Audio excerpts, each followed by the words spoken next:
నమస్తే, నేను సిరి. John 10th ఎప్పుడు వస్తుందా అని చెప్పేసి mega power star global star Ram Charan fans అయితే అందరూ ఎదురు చూసినట్టుగానే జాన్ 10th వచ్చేసింది. సో గేమ్ చేంజర్ కూడా వచ్చేసింది. ఈ సినిమా ఎలా ఉంది, అసలు ఎలాంటిది అంటే రామ్ చరణ్ గారు అందులో ఒకటి అన్ప్రెడిక్టబుల్ అని చెప్పేసి మాట్లాడడం జరిగింది. మరి ఈ సినిమా ఎలా ఉంది అనే అంశాన్ని అంటే రివ్యూని మనకు అందజేయడానికి మనతో పాటు ఉన్నారు ప్రముఖ సీనియర్ జర్నలిస్ట్ యజ్ఞమూర్తి గారు. నమస్కారం సార్. నమస్తే సిరి. సార్, సినిమా చూసారా సార్? గేమ్ చేంజర్ చూసాం సార్. ఎలా అనిపించింది సార్? యావరేజ్గా అనిపించింది సార్. మొదట్లోనే మీరు అలా అడిగితే అలాగే చెప్తాను. ఎలా అనిపించింది మీరు రివ్యూ అడిగితే రివ్యూ చెప్తాను. అసలు అదే సార్, అంటే రివ్యూ అంటే ఫ్యాన్స్ అంటే చాలా వెయిట్ చేశారు. ఎందుకంటే RRR తర్వాత వచ్చిన ఆచార్య గెస్ట్ రోల్ చేసిన కూడా సినిమా అంత ఆడలేదు. కానీ అందరి హోప్స్ ఏంటంటే ఆఖరికి మెగాస్టార్ చిరంజీవి గారి హోప్స్ కూడా దీని మీద చాలా వరకు పెట్టుకున్నట్టు చాలా సందర్భాలుగా చెప్పిన మనం చూసాం వీడియోస్ కూడా. సో ఈ సినిమా చాలా ప్రత్యేకమైనదని కూడా చాలా మంది మాట్లాడడం మనం చూసాం. డిప్యూటీ సీఎం పవన్ కళ్యాణ్ గారు కూడా మాట్లాడడం మనం చూసాం ఈ సినిమా గురించి. సో అలాంటి సినిమా ఫ్యాన్స్ కి పండగ లాంటిది. జాన్ 10th ఎప్పుడు అని చెప్పేసి ఎదురు చూస్తున్న క్రమంలో జాన్ 10th వచ్చేసింది, గేమ్ చేంజర్ కూడా వచ్చేసింది. సో ఆ సినిమా గురించి మీరు ఎలా అంటే చూసిన తర్వాత మీకు వచ్చిన అనుభూతి ఏంటి అసలు? గేమ్ చేంజర్ సో అంటే చాలా ఊహించుకొని వెళ్ళిన వాళ్ళకి మాత్రం కొంత డిసప్పాయింట్మెంట్ కలుగుతుందని చెప్పాలి. అందులో ఒక విలన్ తోటి హీరో ఒక డైలాగ్ చెప్తాడు, ఐ ఆమ్ అన్ప్రెడిక్టబుల్ అని. కానీ నాకైతే ప్రెడిక్టబుల్గానే అనిపించాడు. ఇక్కడ మనం చూపించినట్టు ఏం జరగబోతుంది, నెక్స్ట్ ఏం జరుగుతుంది ఏంటి అనేది మనం ఈజీగా ఊహించే విధంగానే ఉంది. సో అందులో అన్ప్రెడిక్టబుల్ అన్నప్పుడు మనకి చాలా థ్రిల్లింగ్ మూమెంట్స్ అనేవి ఎక్కువగా రావాలి. అలాంటివి కనిపించలేదు. మనం ఏదైతే ఊహించామో యాక్చువల్గా ఒకరోజు ముందుగానే ఈ సినిమా కథ ఎలా ఉంటుందని ఏదైతే ఊహించామో అలాగే సినిమా ఉంది. కాకపోతే ఆ ఫస్ట్ హాఫ్తో పోల్చుకుంటే సెకండ్ హాఫ్ సంహౌ బెటర్గా ఉందని చెప్పాలి. తండ్రి క్యారెక్టర్ అప్పన్న అనే క్యారెక్టర్, ఆయన భార్య పార్వతి, ఈ పాత్రల్ని కొంతవరకు బాగానే డిజైన్ చేశారని చెప్పాలి. అక్కడ కూడా ఒక తప్పుగా అనిపించింది నాకు. ప్రధానంగా అప్పన్న క్యారెక్టర్కి సంబంధించినటువంటి ఒక తప్పుగా ఉంది. అలాగే పార్వతి పాత్రకు సంబంధించి కూడా ఒక అనవసరమైనటువంటి అంశాన్ని ఆ క్యారెక్టర్కి పెట్టారు. అది కూడా అది అవసరం లేదు, నిజానికి కథకి అవసరంలా. మరి అట్లా ఎందుకు పెట్టారు ఏంటి అనేది అది కొంచెం ఆ స్క్రీన్ ప్లేలో కొంచెం ఇబ్బందికరంగా అనిపిస్తుంది. సినిమాలో ఒక సైడ్ సత్యం అని ఒక క్యారెక్టర్ ఉంటుంది, సునీల్ చేశాడు. కలెక్టర్ ఆఫీస్లో బంట్రోత్ అతను ఏంటంటే స్ట్రైట్గా నడవడు, సైడ్కి నడుస్తూ పోతుంటాడు. ముఖం ఎలా ఉంటుంది, పక్కకి ఎలా తిరిగిపోతుంటాడు, అంటే మామూలుగా ఇలా ఇలా ఇలా నడుస్తుంటాడు అనమాట. స్ట్రైట్గా చూడడు. సో మేము స్ట్రైట్గా చూడాలంటే మళ్ళీ తిరగాలి, పక్కకు తిరగాలి. అలాంటి క్యారెక్టర్ అది. సినిమా అంతా అదే. మరి అది ఆ క్యారెక్టర్ ఒకటే పెడితే బాగోదు అని చెప్పేసి అనుకున్నాడేమో. ఇంకో పాత్ర కూడా అలాంటిదే పెట్టాడు, అంటే తల అలాగే పక్కకు తిరిగిపోద్ది అనమాట. దురదృష్టవశాత్తు ఆ క్యారెక్టరు పార్వతి క్యారెక్టర్ అయింది. సో అది మరి ఈ సైడ్ సత్యం అనే క్యారెక్టర్ అయితే తెలిసిపోతుంది. అతను చెప్తాడు ఎందుకు అలా అయ్యాడో కూడా చెప్తాడు. దానికి ఒక పర్పస్ కనిపిస్తుంది. సినిమా అంతా అదే ఉంటుంది. కాబట్టి ఈ క్యారెక్టర్కి అలా పెట్టడం అనేది ఏ ప్రయోజనం ఆశించి పెట్టాడు అనేది అర్థం కాదు మనకి. అలా ఒక అనవసరపు విషయాన్ని పెట్టినట్టుంది. ఇది స్క్రీన్ ప్లేలో ప్రతిదానికి కూడా చేసుకునేటప్పుడు ఖచ్చితంగా ఆ క్యారెక్టర్స్ని డిజైన్ చేసుకునేటప్పుడు స్క్రీన్ ప్లేలో కూడా దానికి సంబంధించినటువంటి ప్రయోజనం కూడా మనం కల్పించాలి ఆ పాత్రకి. అది మిస్ అయిందని చెప్పాలి. అలాగే అప్పన్న పాత్ర సంబంధించి ఆయనకి నత్తి పెట్టారు. మన ఈ మధ్యకాలంలో ఎందుకనో డైరెక్టర్స్ ఏదో ఒక లోపం పెట్టాలి అన్నట్టు పెడుతున్నట్టు కనిపిస్తుంది. అంటే రంగస్థలంలో అది చాలా న్యాచురల్గా ఉంది. ఇక్కడికి వచ్చేటప్పటికి అక్కడ ప్లస్ అయింది. రంగస్థలంలో అలా ఉండటం, వినికిడి శక్తి లేకపోవటం అనేది, ఆ వినికిడి లోపం అనేది హీరోకి ఒక ప్లస్ పాయింట్ లాగా అవుతుంది. మనం చూసినప్పుడు ఆ పాత్ర మీద మనం ఓన్ చేసుకోవడానికి కూడా అది ఉపయోగపడింది. అన్నని దానివల్ల కాపాడుకోలేకపోతాడు ఒక సందర్భంలో. సో ఇక్కడికి వచ్చేటప్పటికి అది ఎందుకు పెట్టారు, తను అప్పటికే ఒక నాయకుడిగా రైతుల మధ్య నాయకుడిగా ఎస్టాబ్లిష్ అయినటువంటి వ్యక్తి. రైతులని కాదు, అక్కడ మైనింగ్ జరుగుతూ ఉంటుంది, మైనింగ్ జరుగుతుంటే మొత్తం అంతా కూడా ఊరికంతా కూడా నాశనం అవుతుందనే ఉద్దేశంతో ఆ మైనింగ్ తీసేయాలని చెప్పేసి ఒక పోరాటం చేస్తాడు, అందులో విజయం సాధిస్తాడు. అలాంటి వ్యక్తి ఒక నాయకుడిలాగా అందరూ గుర్తించినటువంటి వ్యక్తి తనకి ఆ లోపం వల్ల వేరే వాళ్ళకి తను కావాలనుకున్నదాన్ని వేరే వాళ్ళకి జనం ఏదైతే అనుకుంటారో ఇతని నుంచి అలా కాకుండా అతను ఇంకొకరి ధారాదత్తం చేస్తాడు. ఇది కొంచెం ఇబ్బందికరంగా ఉంది స్క్రీన్ ప్లేలో.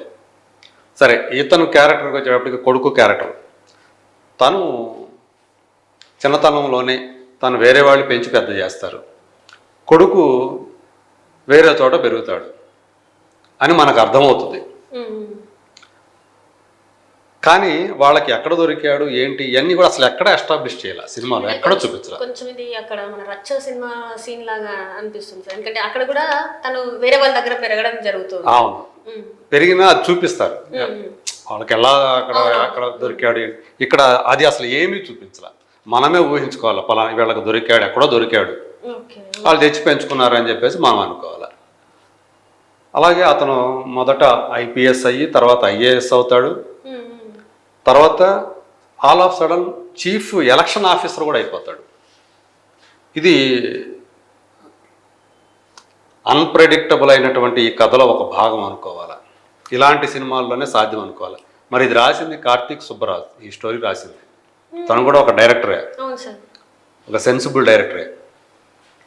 అతను ఆల్రెడీ ఒక సస్పెన్షన్లో ఉన్నటువంటి ఒక ఐఏఎస్ ఆఫీసరు మళ్ళీ సెంట్రల్ ఒక కమిటీ వాళ్ళు, దీనికి సంబంధించిన వాళ్ళు ఎవరైతే ఉంటారో వాళ్ళందరూ కూడా ఇతను రివోక్ చేసి మళ్ళీ వెనక్కి తీసుకోవడం నేరుగా ఎలా చీఫ్ ఎలక్షన్ ఆఫీసర్గా డ్యూటీలు ఇచ్చేస్తారు. సో అంటే ఇది సినిమాలో మాత్రమే సాధ్యమయ్యేటువంటి విషయాలుగా మనం అనుకోవాలి. ఇలాంటి కొన్ని ఈ స్క్రీన్ ప్లేలో దొరికినటువంటి లోపాలు ఈ సినిమాని కొంచెం బాగా వేగవంతంగా, ఎప్పుడైతే స్క్రీన్ ప్లే గ్రిప్పింగ్గా ఉంటుందో అప్పుడే మనకు పరుగులు పెడుతూ ఉంటుంది సినిమా. ఫస్ట్ హాఫ్ వచ్చేటప్పటికి ఆ హీరో క్యారెక్టర్ హీరోయిన్ క్యారెక్టర్ మధ్య ఆ లవ్ ట్రాక్ని ఎస్టాబ్లిష్ చేయడంతో దాంతో సరిపోతుంది మనకి. అవి కూడా అంత ఇదిగా ఆసక్తికరంగా అనిపించవు. అంటే ఇతను యాంగర్ మేనేజ్మెంట్ అనే దాంతో బాధపడుతూ ఉంటాడు రామనందన్. సో దాన్ని కంట్రోల్ పాయింట్గా దీపిక అనే క్యారెక్టర్ మనకు కనిపిస్తుంది. ఆ క్యారెక్టర్ని అమ్మాయి కియారా అద్వానీ చేసింది, చక్కగా చేసింది. గ్లామర్ పరంగా ఎక్కడా కూడా వంక పెట్టడానికి లేదు. పాటలోనే కాస్త ఎబ్బెట్టుగా, ఆ డ్రెస్సింగ్ వల్ల కాస్ట్యూమ్స్ వల్ల కాస్త ఎబ్బెట్టుగా అనిపిస్తుంది. ఎక్స్పోజింగ్ నేను అంటాము అది కొంచెం నాకు, అంటే ఆమె క్యారెక్టర్కి తగ్గట్టుగా కాస్ట్యూమ్స్ కూడా డిజైన్ చేయాలి. ఆమె ఒక డాక్టర్, ఆమె ఒక డాక్టర్ని నువ్వు పాటల్లో అయినా సరే అలా కొరచ దుస్తుల్లో చూపించడం అనేది ఎబ్బెట్టుగా అనిపిస్తుంది. మన ఊహాలోకంలో పాడుకోవచ్చు, అయినప్పటికీ కూడా ఆ క్యారెక్టర్ ఆ వ్యక్తిత్వానికి తగ్గట్టుగానే ఆ కాస్ట్యూమ్స్ కూడా పాటల్లో అయినా సరే డిజైన్ చేయాలి, డ్యూయట్స్ అయినా సరే దానికి తగ్గట్టు డిజైన్ చేయాలి. ఇలాంటివి అంటే శంకర్ మామూలుగా అయితే చాలా అన్ని డీటెయిలింగ్ ఉంటుంది ఆయనది. చిన్న చిన్న మైల్యూట్ అంశాలు కూడా ఆయన చాలా జాగ్రత్త చూస్తాడు. అవి ఈ సినిమాలో కనిపించలా. సో శంకర్ తన పట్టును కోల్పోతున్నాడు డైరెక్షన్ మీద, స్క్రీన్ ప్లే మీద అనే అభిప్రాయాన్ని ఈ సినిమా కనిపించింది. సో హీరోకి విలన్కి మధ్య ఎస్జే సూర్య, సో మోపిదేవి బొబ్బిలి అనే అతను టార్గెట్ ముఖ్యమంత్రి కావటం, దానికోసం ఎన్ని అరాచకాలైనా చేస్తాడు, ఎటువంటి పాడు పనైనా చేస్తాడు, ఎలాంటి అవినీతికైనా పాల్పడతాడు. అతనికి హీరోకి మధ్య వచ్చేటువంటి సన్నివేశాల్లో ఆ డైలాగ్స్ మాత్రం నన్ను ఆకట్టుకున్నాయి. సాయి మాధవ్ బుర్రా, సో తన రచయితగా ఈ సినిమాలో నాకు నచ్చిన అంశం ఏంటంటే డైలాగ్స్.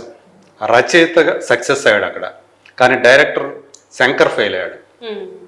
ద్విపాత్రలో అప్పన్నగా, అలాగే రామనందన్ క్యారెక్టర్లో రామ్ చరణ్ చాలా బాగా యాక్ట్ చేశాడు, నో డౌట్. సో ఒక పర్ఫార్మర్గా అతను ఎలాంటి ఏంటి అంటే రంగస్థలం తర్వాత అతను ఒక పర్ఫార్మర్గా ఎలా ఎవాల్వ్ అయ్యాడో మనం చూసాం. దానికి ఈ సినిమా కొనసాగింపు అనిపిస్తుంది. అంజలికి చాలా మంచి పాత్ర లభించింది. సో ఆమె ఉన్నంతసేపు కూడా చాలా అంటే మెచ్యూర్డ్ పర్ఫార్మెన్స్. సో ఒక మంచి నటిరాయేమే అని అనిపించేటట్లు ఆమె కనిపిస్తుంది. ప్రతి నాయకుడిగా ఎస్జే సూర్య ఎప్పట్లాగానే తనకి చాలా అలవాటైన రీతిలో ఈజీగా చేసేస్తాడు ఆ క్యారెక్టర్లో, బొబ్బిలి మోపిదేవి అనే క్యారెక్టర్లో. ఆయనకు ముందు సీఎంగా మోపిదేవి సత్యమూర్తి అనే క్యారెక్టర్లో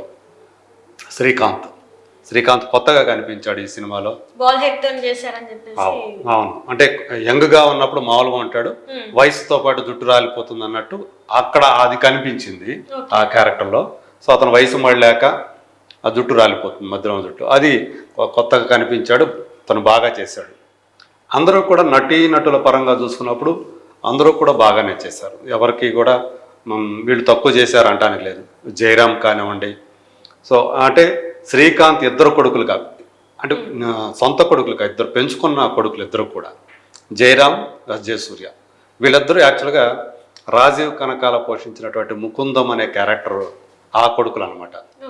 సో అతను ముకుందం అనే అతను అప్పన్నకి ఒక ముఖ్య సహాయకుడిగా ఉంటాడు. సో ఆ తర్వాత వాళ్ళు ఎలా వెన్నుపోట్లు పొలిచాడు ఏంటి అనేది సినిమాలో ఒక భాగం.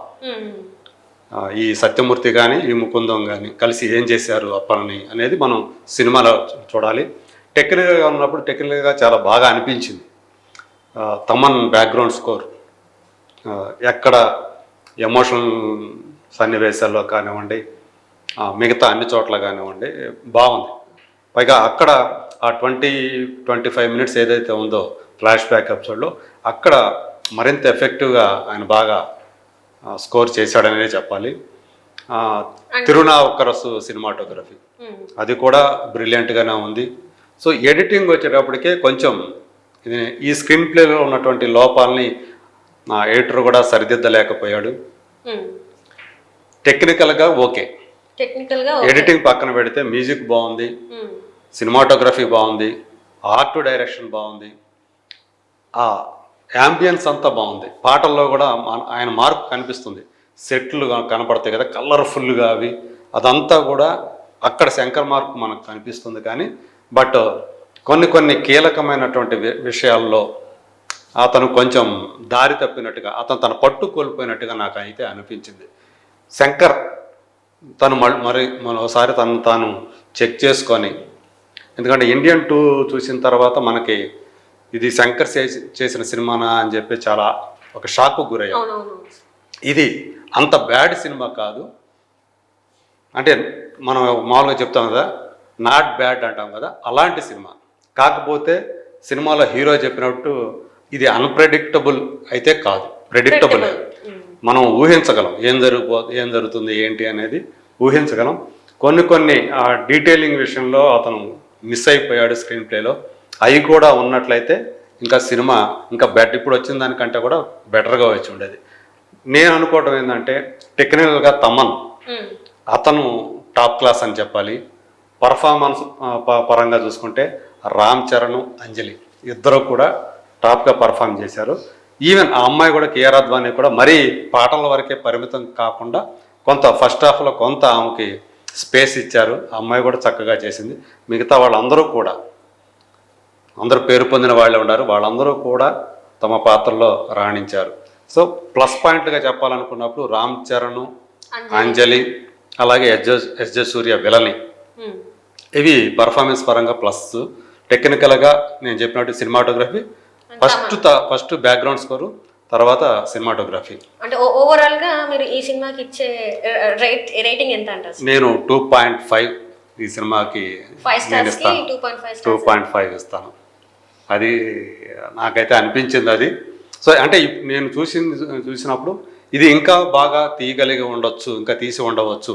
నాకు కొన్ని ఆ తప్పులు ఏవైతే నేను స్క్రీన్ ప్లేలో చెప్పాను కదా, ఇవి అనవసరమైన విషయాలు పెట్టారు, కొన్ని అవసరమైనవి పెట్టలేదు. సో అది నాకు కనిపించింది స్క్రీన్ ప్లేలో. సో అది కనుక లేకుండా ఉన్నట్లయితే ఇంకా మెరుగ్గా చేసి ఉంటే బాగుండేది అని అనిపించింది నాకు. Right sir. సో ఓవరాల్గా మీరు ఇచ్చేది అయితే 2.5 అండ్ సినిమా వచ్చేసి మిమ్మల్ని అయితే మీ పర్సనల్గా అయితే కొంత అది ఏదైతే స్క్రీన్ ప్లే ఉందో అది కొంచెం బాగుండేది అండ్ శంకర్ గారి మార్క్ కొంచెం తగ్గింది అని అనిపిస్తుంది. So right sir, right. Thank you so much sir. Thank you.